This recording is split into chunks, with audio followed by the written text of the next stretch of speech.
Imagine being infected with a disease that has a nearly 100% fatality rate. Yet you might not even know you have it for weeks, months, or sometimes years. Now imagine that once the first symptoms appear, modern medicine can do almost nothing to save you. It sounds like something out of a horror movie, but it's real. It's called rabies. And despite all of our medical advances, rabies remains one of the deadliest diseases on Earth. But what makes this virus so terrifying? How does it hide inside the body? And why is it almost impossible to cure once symptoms begin? Let's find out. Welcome to Think Frontier, where we uncover the hidden stories, surprising science, and fascinating facts behind the world around us. Today's story is about a disease so deadly that once symptoms appear, survival becomes almost impossible. Our story starts in France in the year 1885. A 9-year-old boy named Joseph Meister was brutally attacked by a rabid dog and bitten multiple times. At that time, a rabies diagnosis was essentially a death sentence. People knew what happened to infected victims. They developed strange symptoms, became unable to drink water, suffered severe neurological problems, and eventually died. Joseph's mother knew the danger. Desperate to save her son, she took him to Paris to seek help from a scientist who was working on an experimental treatment that had never been successfully used on a human before. That decision would change medical history forever. But before we get to that, we need to understand why rabies is so dangerous. Rabies is caused by a group of viruses known as lyssaviruses. These viruses attack the nervous systems of mammals. While many people associate rabies with dogs, the virus can infect almost any mammal, including bats, foxes, raccoons, skunks, and many other animals. In fact, bats are considered one of the virus's most important natural reservoirs. The infection usually begins when virus-containing saliva enters the body through a bite. In some situations, even saliva entering an open wound or sensitive tissue can pose a risk. Once inside the body, the virus begins a journey unlike most other infectious diseases. Instead of immediately entering the bloodstream, rabies targets nerve cells. This strategy is what makes it so deadly. The virus can remain near the entry site for days, weeks, or even months without causing obvious symptoms. During this time, it quietly multiplies while avoiding detection.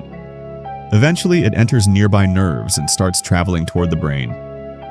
Using the body's own nerve pathways like a biological highway, the virus can move roughly 4 inches or about 10 centimeters every day.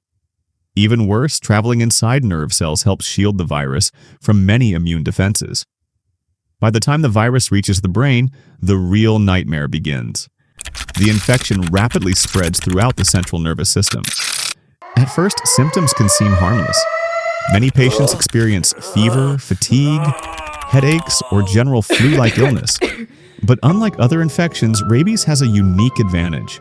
It doesn't trigger the kind of intense inflammation that would normally alert the immune system and allow treatments to reach infected areas.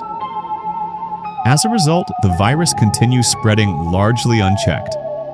Then the disease enters its most dangerous stage. Some patients develop what's known as paralytic rabies. Muscles weaken. Movement becomes difficult. Paralysis gradually spreads through the body. Others develop furious rabies. This form can cause agitation, confusion, hallucinations, aggressive behavior, and uncontrollable movements. One of the most famous symptoms is hydrophobia, or fear of water. The name is somewhat misleading. Victims aren't necessarily afraid of water itself. Instead, painful muscle spasms in the throat make swallowing extremely difficult. Even attempting to drink water can trigger intense discomfort. At the same time, the virus accumulates in the salivary glands, increasing the amount of virus present in saliva and making transmission more likely. Without treatment, the disease almost always progresses to coma and death. And here's the most frightening part. Once symptoms appear, there is currently no reliable cure. At that stage, survival becomes incredibly rare. So how was Joseph Meister saved? The answer lies with French scientist Louis Pasteur. For years, Pasteur and his team had been developing an experimental rabies vaccine.